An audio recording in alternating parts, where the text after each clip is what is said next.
সর্বপ্রথম আমার অন্তরের অন্তরস্থল থেকে সকল দেশবাসী এবং বিদেশি মুসলিম অমুসলিমদের সালাম ও শ্রদ্ধা জানাইতেছি। আমি আজকে জাতীয় পার্টির বিভিন্ন কারিকুলাম নিয়ে কিছু কথা বলতে চাই।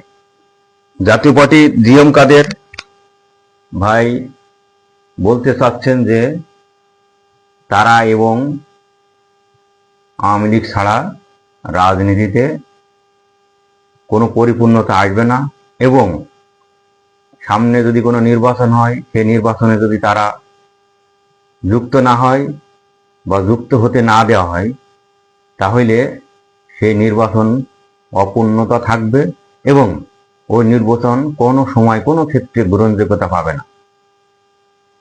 তাই আমি জাতীয় পার্টি বিশেষ করে জিএম কাদের ভাইদেরকে বলতে চাই, আপনারা যে সুমতি হয়েছে এর জন্য ধন্যবাদ, কিন্তু পূর্বের কথাগুলো কিন্তু আপনারা ভুলে গেছেন কিনা আমার স্মরণে আসে না।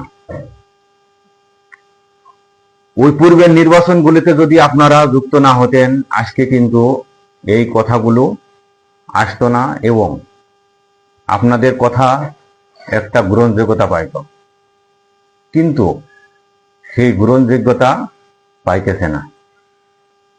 আপনি বারবার বলতে চাচ্ছেন 1996 সালের নির্বাচন, 2001 সালের নির্বাচন, 2008 সালের নির্বাচন নিয়ে নাকি জাতীয় পার্টি আওয়ামী লীগের ভোট 40 থেকে 45%। আমি জিএম কাদের ভাইকে বলতে চাই এটা কিন্তু 2025 সাল। আপনি কি মুসলিম লীগের কথা কি ভুলে গেছেন? ওই দলটি কিন্তু বাংলাদেশের সর্বপ্রথম এবং সর্বপ্রধান দল ছিল, কিন্তু আজকে এই মুসলিম লীগের দলের প্রধানকে, সেক্রেটারিকে, দলের অন্যান্য নেতাকর্মী কে, কারা, এটা কি জানাইতে পারবেন? তাই আমি আপনাদের দলকে হুঁশিয়ারি জানাইতে চাই, আপনারা কি ওই মুসলিম লীগের মতন হতে চান কিনা। এটা কিন্তু 2025 সাল, 2008 সাল, 2001 সাল, 1996 সাল নাই। তাই একটু কথা বলবেন সব দিক বিবেচনা করে। আদারওয়াইজ আপনারা যদি জনগণের পাস বুঝে না চলেন, আপনারা যদি আওয়ামী লীগের ঘাড়ে বহুত ভাবে থেকে বহুত সুবিধা নিয়েছিলেন, এখনো কি সেই সুবিধা নিয়ে সামনের দিনগুলিতে চলতে চান কিনা? আপনাদের যদি সেই ধরনের কোনো ইচ্ছাই থাকে সেটা কিন্তু এই দেশের মানুষ আর সুযোগ দিবে না। যদি আপনারা এই জাতির কাছে ক্ষমা না আছে, পরিবর্তিত রাজনীতিতে যদি অংশগ্রহণ না করেন তাহলে কিন্তু আপনাদের সব কিছুই বৃথায় পর্যবিত হবে। তাই একটু ভাববেন কি ভাববেন না সেটা আপনাদের ব্যক্তিগত ব্যাপার। আপনারা নিজের সরকারি তেল দেওয়ার চেষ্টা করেন, কারণ আপনাদের যে কয়টি দল জাতীয় পার্টির নামে আছে, বাংলাদেশের কোন দল এত দলের বিভক্ত আছে এটা অবিশ্বাস্য।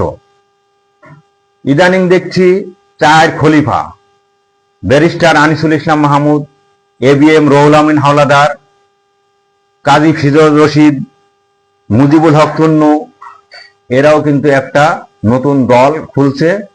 এদেরও চেয়ারম্যান আছে, সেক্রেটারি আছে, আপনাদেরও চেয়ারম্যান আছেন, সেক্রেটারি আছেন।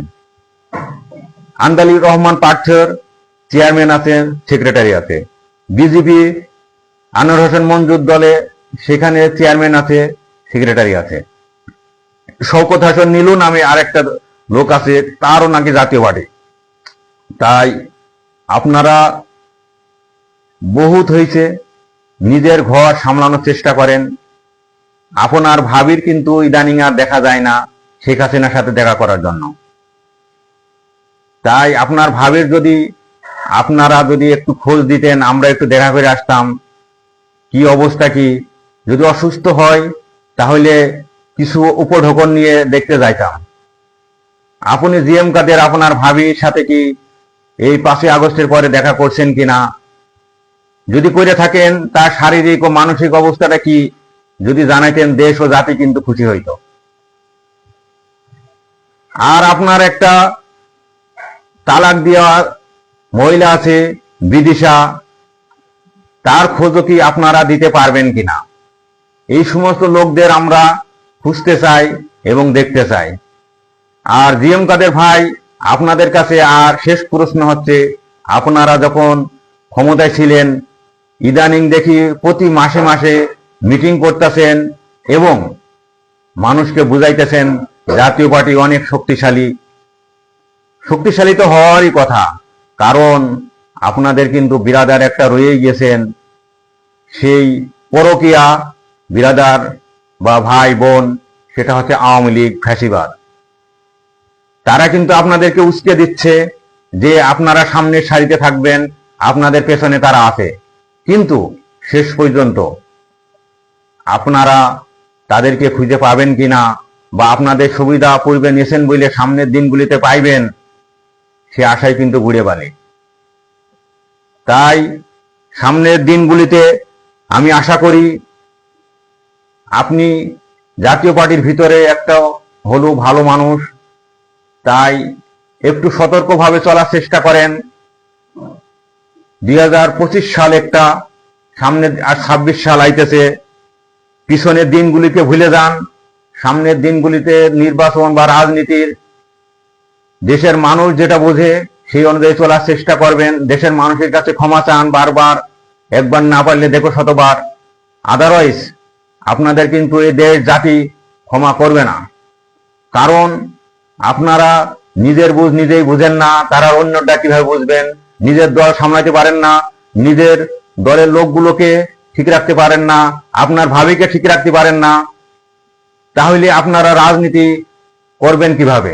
নিজের ঘর না সামলে অন্যের ঘরের কথা চিন্তা করে কিভাবে রাজনীতিতে এগোইবেন?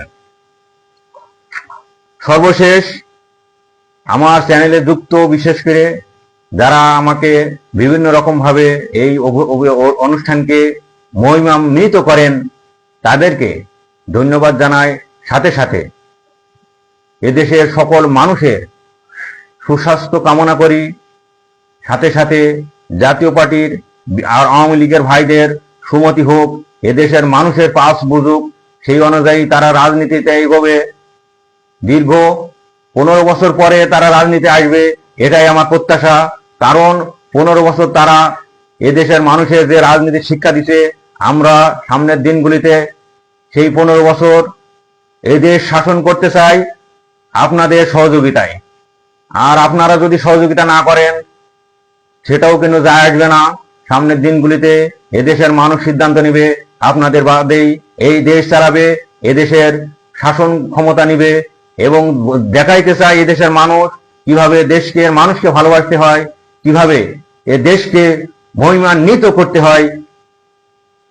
আপনারা যে বারবার এদেশের মানুষকে ধোঁকা দিচ্ছেন, আর এদেশের মানুষ কিন্তু ওই ধোঁকা পড়ে কোনো কাজে যোগদান করবে না, এটা আমার আত্মবিশ্বাস আছে।